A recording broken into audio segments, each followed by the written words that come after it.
Ram చరణ్‌తోని cinema చేయడం నా జీవితంలోనే నేను చేసిన అతి పెద్ద తప్పు అంటూ మన టాలీవుడ్ టాప్ ఒక ప్రొడ్యూసర్ మాత్రం మాట్లాడడం జరిగింది.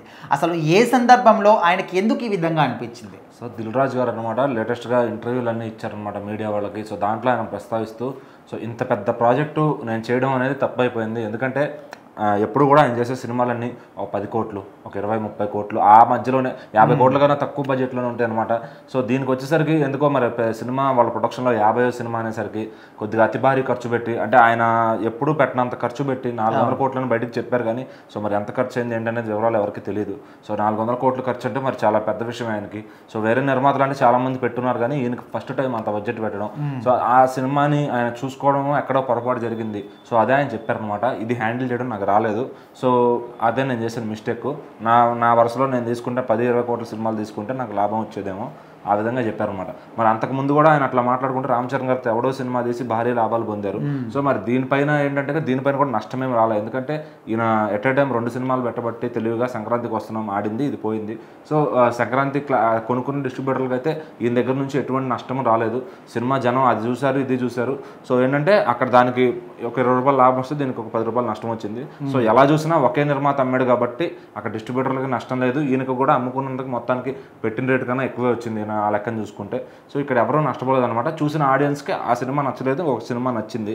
సో ఇంకా ప్రతి సంక్రాంతికి ఇది ఏదో ఒక సినిమాకి జరుగుతూ ఉండేది. సో ఈయన ఒక తెలుగుగల నిర్మాతగా వ్యవహరించుకున్నారు సంక్రాంతి సీజన్లో మాత్రం.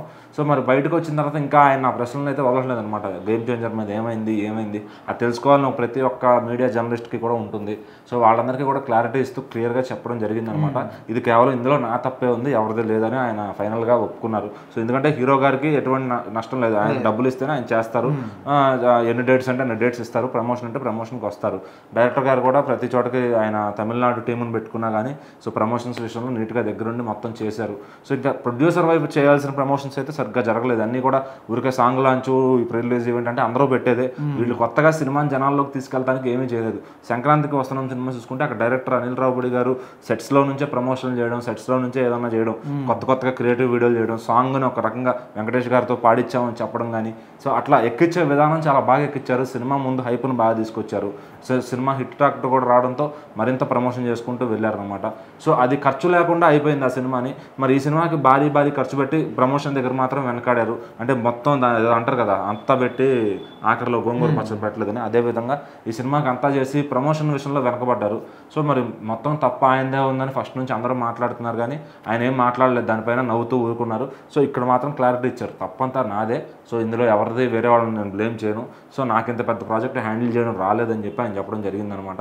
సో మరి ఇంకా ఫ్యూచర్లో ఇట్లాంటి భారీ ప్రాజెక్ట్స్ ఏమైనా చేస్తారా, లేకపోతే ఇంకా ఎలాంటి డెసిషన్ తీసుకుంటారు, నెక్స్ట్ టైం ప్రొడక్షన్లో ఎలాంటివి రాబోతున్నాయి, మళ్ళీ కొత్తగా లేటెస్ట్గా రైటర్లని, యాక్టర్స్ని అందరినీ తీసుకోవడానికి ఏదో ఒక ఇది స్టార్ట్ చేస్తున్నారు. దానిలో వాళ్ళ ప్రొఫైల్ అప్లోడ్ చేసుకుని వాళ్ళంతటా వాళ్ళు పైకి యాక్టర్స్ లాగా, రైటర్స్ లాగా కొత్త టాలెంట్స్ ఎంకరేజ్ చేసే ప్లాన్ కూడా చేస్తున్నారు అనమాట. సో ఎందుకంటే కొత్త టాలెంట్స్ని తీసుకున్నప్పుడు ఇంక ఎక్కువ ఖర్చు అవ్వదు. సో ఈయన ఆల్రెడీ అనుభవం ఉన్న నిర్మాత కాబట్టి ఎక్కడెంత ఖర్చు పెట్టాలో తెలిసిన ఆయన కాబట్టి సో ఆ కొత్త టాలెంట్స్తోన మంచి కొత్త సినిమాలు అందిస్తారని, దిల్ రాజు సంస్థ నుంచి వచ్చే సినిమాలు బాగుంటాయని జనాలకు నమ్మకం ఉంది. సో అది నిలబెట్టుకుంటారని ఆశిద్దాం.